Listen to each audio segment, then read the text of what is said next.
Bonjour. Donc, on poursuit effectivement, comme ça vient d'être dit, avec le cas des néobanques. Rappelons que c'est des acteurs qui ont émergé déjà depuis plus de 10 ans, même si on n'en entend pas forcément beaucoup parler. Ce sont des acteurs qui se sont vraiment bâtis sur le digital. C'est ce qui leur a permis d'ailleurs de jouer à fond la carte de la différenciation, hein, que ce soit sur la partie transparence, et on vient juste d'en parler là, sur le value for money, la carte de la transparence au niveau de l'offre, au niveau du prix, et également sur l'expérience client, sans vouloir faire de jeu de mots. Donc avec eux, c'est simple et c'est fluide.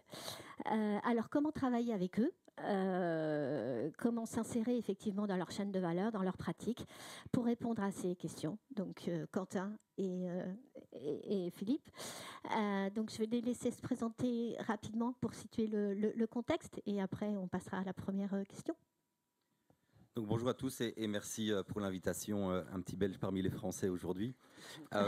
Donc je suis le cofondateur et CEO de Cover. Cover, c'est une insurtech européenne qui permet d'orchestrer, excusez-moi, au niveau pan-européen des expériences d'assurance, et on a en fait un gros focus sur la verticale bancaire.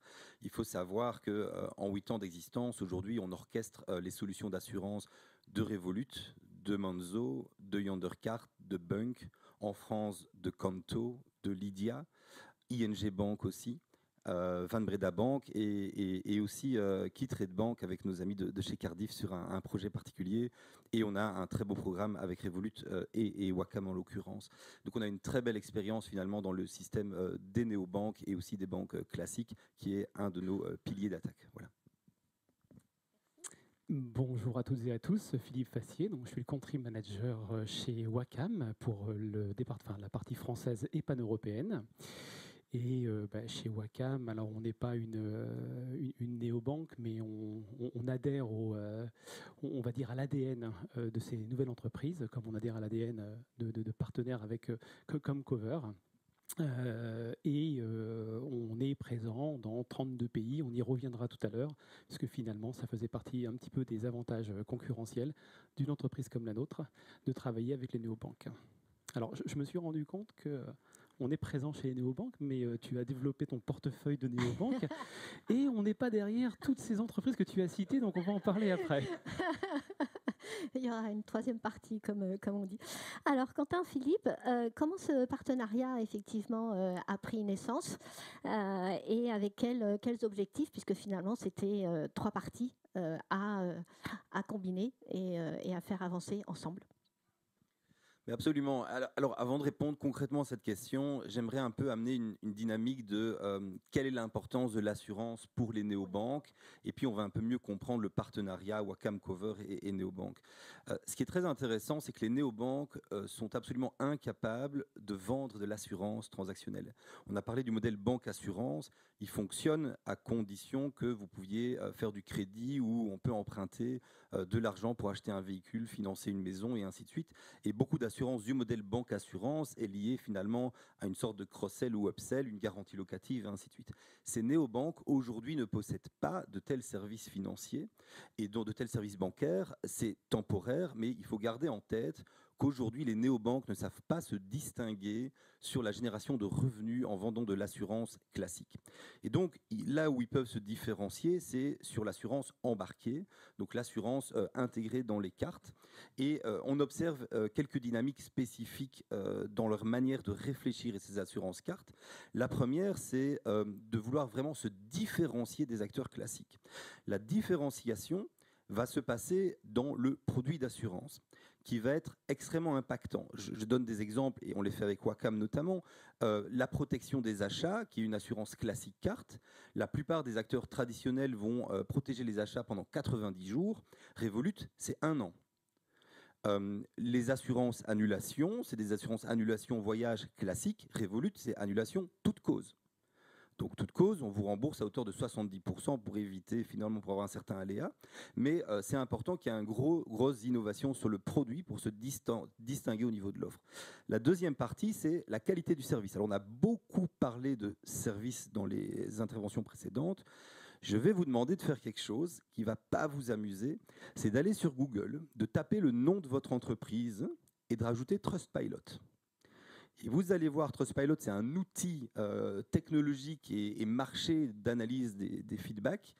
En règle générale, les assureurs classiques vont avoir 2 à 3 étoiles sur 5. Vous prenez un Monzo, un Revolut, ils sont à 4,5 plus. Et donc, il y a une question à se poser sur la manière dont le service est perçu. Troisième perspective, c'est que ces néobanques vont donc dès lors essayer de capturer un maximum de valeur. Donc on appelle ça d'un point de vue économique, c'est maximiser le surplus qu'on peut prendre. Et donc si vous regardez la segmentation de néobanques telles que Monzo, Revolut Bank, ils ont 4 à 5 plans différents d'adhésion. Là où des banques classiques ont peut-être 1, 2 plans, là vous en avez 5, avec des produits différenciés pour maximiser la valeur. Et pour terminer, ils sont extrêmement tech-driven et donc ils ont énormément d'informations sur l'utilisation, le comportement des clients. Et dès lors, ils vont mettre des produits d'assurance qui va inciter le client à utiliser leur service bancaire. La protection des achats, 1 an. Prochaine fois, vous achetez un iPhone. Est-ce que vous l'achetez avec votre carte de crédit classique ou avec la carte Revolut? La réponse est toute faite. Et donc ça, c'est très important d'abord de mettre dans le contexte la nécessité de l'assurance dans le monde des néobanques qui est très différent d'une banque classique. Alors, effectivement, les néobanques ont une attente particulière et font levier sur tous les nouveaux outils à disposition et vont aller rechercher dans leur construction du modèle économique différents partenaires. Ils n'ont pas ça c'est aussi intéressant de regarder, ils n'ont pas la volonté ou la velléité de vouloir maîtriser de bout en bout la chaîne. Ce qui les intéresse, c'est la satisfaction du client. Et effectivement, Trustpilot est un bon exemple de l'impact que ça peut avoir dans leur propre clientèle et le niveau de fidélisation qu'ils vont pouvoir apporter au travers de ces services-là. Donc, ils vont aller chercher des acteurs comme Cover, avec une approche digitale très native et puissante, et un acteur comme Wacam, qui a cette capacité aussi de pouvoir travailler sur des produits. Les produits en eux-mêmes ne sont pas révolutionnaires, c'est plus la manière dont ils sont appréhendés, dont ils sont tarifés et dont ils sont distribués, avec, on va dire, un niveau d'aléa un petit peu plus important que sur les modèles classiques, parce que finalement, on ne s'appuie pas sur 10, 15, 20 ans d'historique. Donc, il faut avoir cette capacité à prendre le risque et de faire confiance aux partenariats que nous avons créés pour avoir une lecture quasi instantanée de la donnée et pour pouvoir aussi réviser, le cas échéant, les tarifs qui ont été pratiqués. Mais on y viendra peut-être tout à l'heure plus en détail. Donc naturellement, dans cette attente des néobanques, le binôme Wacam-Cover s'est retrouvé assez naturellement. Et je pense qu'il y a encore de belles perspectives avec ce type d'entreprise, sans pour autant ne pas capitaliser avec des entreprises plus classiques. Les modèles que nous mettons en place, les velléités, la vélocité que nous mettons en place s'applique aussi tout à fait avec des partenaires plus classiques. Très bien. Donc, ce qu'on vient de voir, effectivement, c'était la capacité à apporter le petit delta de valeur sur la partie produit.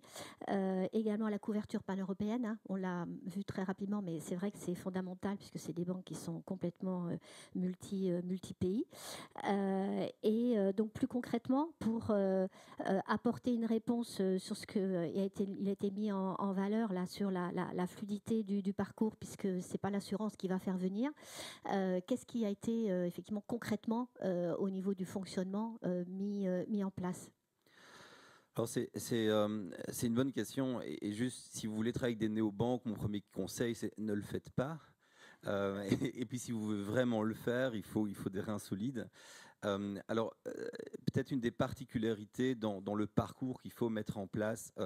Quand vous travaillez une néobanque, ils vont d'abord commencer à être hyper challenging sur le nombre d'offres. Je n'ose plus dire combien de fois on a dû contacter les équipes actuarielles de Wacam, mais je pense que nous devons être responsables de pas mal de burn-out parce que des acquéreurs tels que Revolut et autres néobanques vont demander des centaines de variations de quotes en l'espace de quelques jours. Et pourquoi? Parce qu'ils sont sans arrêt à la recherche de la perfection, de l'optimum, avec en plus une composante qui est propre à toutes les néobanques, c'est que ces néobanques sont multi-pays. Et donc vous ne pouvez pas penser France, Espagne ou Italie. du jour au lendemain, ils veulent développer une assurance, une proposition dans 32 pays de l'espace économique européen et l'Angleterre, hein, qui n'a pas été facile avec le Brexit. Mais donc, c'est une composante à prendre en tête, qui veulent quelque chose de multi-pays, avec un produit, un pricing qui est le même. Alors évidemment, la taxe d'assurance va différer, mais ils ne veulent pas accepter une ségrégation technique qui va dépendre du pays. Ils veulent une expérience, une harmonisation 100% pour le client final. Donc ils veulent qu'un client en Espagne, en France ou en Allemagne ou en Angleterre soit traité de la même manière, donc les mêmes processus de gestion opérationnelle, de gestion des sinistres et ainsi de suite. Et donc vous comprenez qu'on va extrêmement loin. Sur la partie servicing, je ne sais pas si vous êtes conscient de cela, mais nous, on a une obligation d'exposer en temps réel l'ensemble de nos SLA. Donc ils vont définir avec nous, et Lydia, qui est un acteur en France, je trouve Lydia extraordinaire parce qu'ils sont extrêmement poussifs sur la qualité des SLA, et c'est tout à leur honneur. Mais pour des acteurs comme nous, ça veut dire que nous devons connecter tous nos services opérationnels, parce que Cover a une délégation d'autorité pour gérer les sinistres et la relation clientèle. Et donc tous nos SLA sont affichés en temps réel pour chacun de nos partenariats, avec des pénalités financières définies dès qu'une SLA n'est pas dans le vert. Et je peux vous assurer que c'est un sacré challenge. Et donc, quand vous vous rendez compte de cette demande de multi-pays, d'ailleurs, multi-pays à lancer en 3 mois, hein, on est d'accord, sinon, ce ne serait pas drôle. Hein. Voilà, sinon, ça ne serait pas drôle, mais ça, c'est le grand classique. Il faut se rendre compte qu'il y a une volonté assez extraordinaire, et c'est un autre type de dynamique pour mettre en place cette relation. Et alors effectivement, on l'a pointé à plusieurs reprises, le niveau d'exigence est très élevé chez les néobanques. Les SLA font partie intégrante des discussions que l'on a avec eux quasiment en amont, hein, du produit. En même temps, pas de burn-out, hein, je te rassure, même si une pression importante, et encore ces derniers jours, sur certaines modifications des produits avec cet acteur-là. Il faut effectivement avoir une organisation adaptée. Il faut effectivement avoir une équipe dédiée avec des gens qui sont disponibles, on ne va pas dire H24, mais avec un très haut niveau de réponse. Mais les hommes font beaucoup, mais ce n'est pas suffisant. Il faut aussi s'associer à une stratégie organisationnelle. Wacam, donc ancienne la Parisienne d'assurance, lorsqu'elle s'est transformée en 2015 et surtout en 2020, a décidé d'avoir un centre de décision unique en France avec un seul PNL, donc une seule direction des risques et une seule direction de la souscription. Donc lorsque l'on doit adresser 32 pays plus 1 l'Angleterre, même si ça risque de changer sur l'Angleterre ces derniers temps, parce qu'on vient de créer une filiale compte tenu du poids de l'Angleterre chez Wacam, qui est important, c'est un petit peu plus de 40% du chiffre d'affaires de Wacam. Mais on a quand même cette vision d'avoir un seul patron des risques et de la souscription qui est basé à un seul et même endroit. Et lorsqu'on remet un tarif, on remet ce tarif de manière uniforme sur les 32 pays. Alors effectivement, il y a les taxes, effectivement, il y a toute la partie juridique. Donc on a aussi un département juridique qui a une compétence pan-européenne, et on s'associe conjointement avec des cabinets d'avocats qui viennent réviser l'ensemble des éditiques de telle sorte à ce que le lancement qui se fait quasiment en instantané dans les 32 pays, heureusement ils ont entendu notre demande de faire des tests sur 2-3 pays avant de lancer sur les 32 pays, mais on doit s'assurer qu'on est en totale conformité avec la législation locale. Donc c'est une organisation complètement dédiée, ce sont des outils évidemment avec une forte composante digitale. On a des systèmes d'API pricing qui sont plugués chez Cover. Cover, ses propres API, distribution et gestion de sinistres, de telle sorte à avoir un process de bout en bout et un process avec des radars quasi systématiques. On les voit quasiment au jour le jour, on voit comment un produit se comporte, et on a cette capacité à pouvoir redresser le cas échéant le produit si on anticipait quelque chose qui n'allait pas dans la bonne direction. Alors, si tu me permets de reformuler un petit peu ce que vous venez de dire, donc ça veut dire derrière, du point de vue du digital, mais de la tech, hein, ça veut dire des API qui peuvent combiner effectivement les 3 acteurs les uns avec les autres dans une logique temps réel, hein, ce que Quentin a bien souligné, avec les SLA et le pilotage également qui permet tout ce suivi, cette combinatoire. Et puis, naturellement, en sous-jacent, la data. Alors, on ne parlera pas d'IA Peut-être que ce sera une étape d'après. Mais voilà, donc c'est toute cette infrastructure, cette organisation qui est vraiment effectivement essentielle pour que ça tourne. Il faut que l'usine derrière, effectivement, elle tourne. Mais si je peux amener une perspective hyper pragmatique, parce que je suis quelqu'un de très pragmatique, sur ces intégrations API, il y a plusieurs niveaux intéressants. En règle générale, dans pas mal de programmes embarqués classiques, un assureur n'a aucune vue et en fin de mois, il reçoit un fichier plat avec le nombre d'utilisateurs, il envoie sa facture et fini. C'est le modèle classique d'assurance embarquée. Si je regarde la quasi-totalité de nos partenariats avec des néobanques, on a plusieurs types d'API. La première, c'est une API d'adhésion. Et donc, dès que Monzo ou Revolut ou Lydia a un nouveau client qui devienne client de cette banque, nous recevons l'information. Et donc, on a une adhésion en temps réel. On connaît le nom, le prénom, le plan qu'il est pris. On a toute l'information. Ça veut dire quoi? Ça veut dire que, premièrement, il peut avoir un sinistre 2 secondes après. Le test d'éligibilité peut déjà être automatisé. Ensuite, en termes de reporting, d'invoicing, de facturation et ainsi de suite, vous comprenez que c'est 100% automatisé, il n'y a pas d'erreur.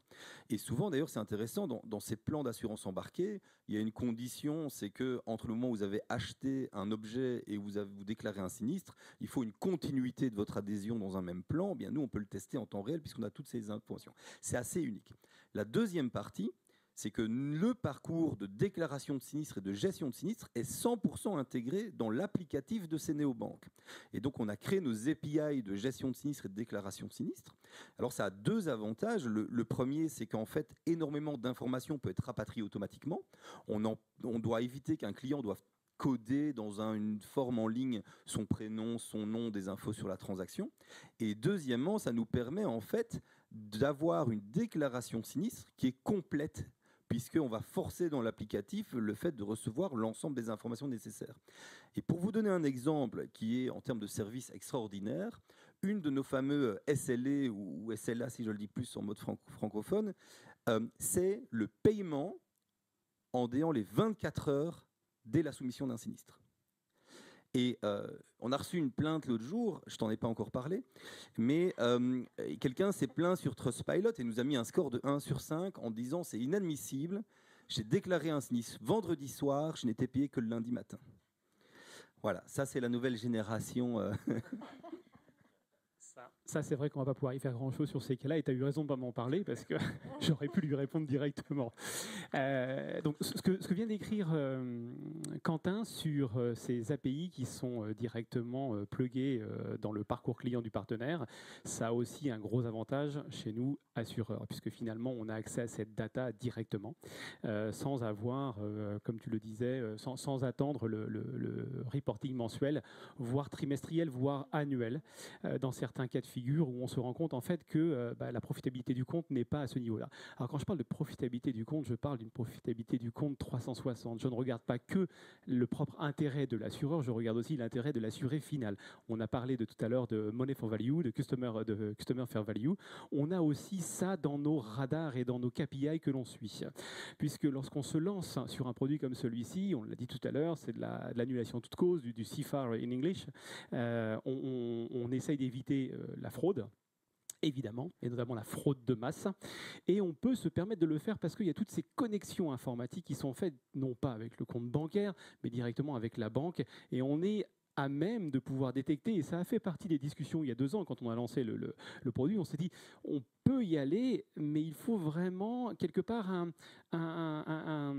engagement de la part de la néobanque de nous prévenir si dans leur flux bancaire ils détectaient une utilisation frauduleuse de masse. La fraude, elle est là, on ne pourra pas lutter, monsieur Smith ou monsieur Dupont qui fraude, on ne pourra pas aller contre ça. Et ça c'est, je dirais, quasiment pas grave, c'est dans le tarif.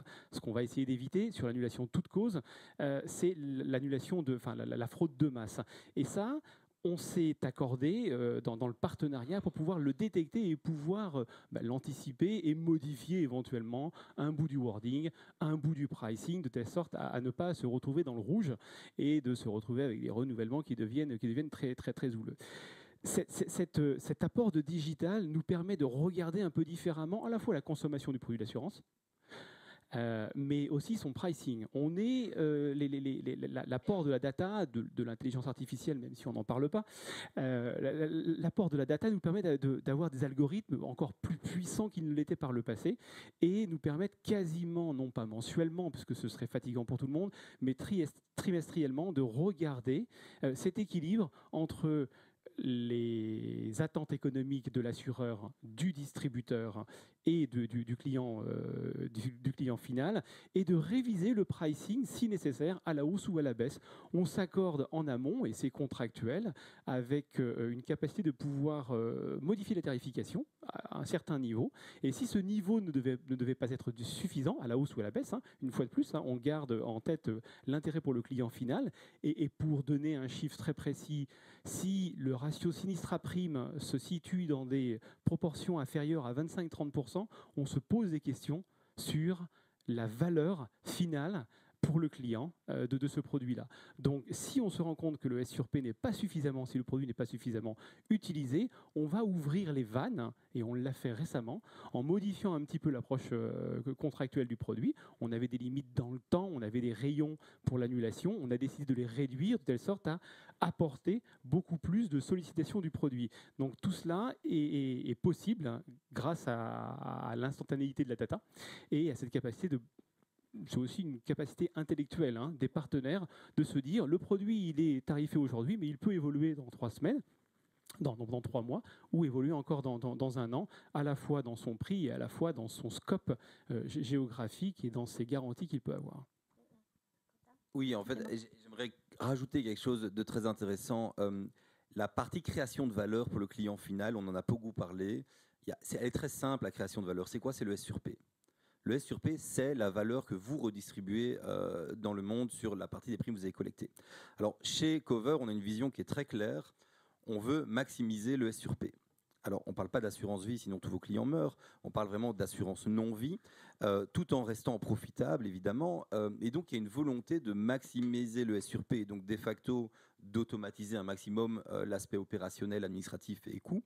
Mais ce qu'on voit, alors là, je sors du cadre Wacam Cover, ce qu'on voit de manière générale chez l'ensemble des néobanques. Elles arrivent tous vers nous en demandant quel est votre S sur P cible. Et idéalement, il devrait être de 99,9%. Je veux dire, on parle dans ce genre de définition. Alors évidemment, ce n'est pas possible, on est d'accord. Mais donc, il y a vraiment un engagement critique d'amener des S sur P cibles largement au-dessus de 60 ou 65 ou 70%, bien au-delà de ça. Et effectivement, parce que pour eux, c'est critique de pouvoir montrer comment créer de la valeur avec un ajustement trimestriel.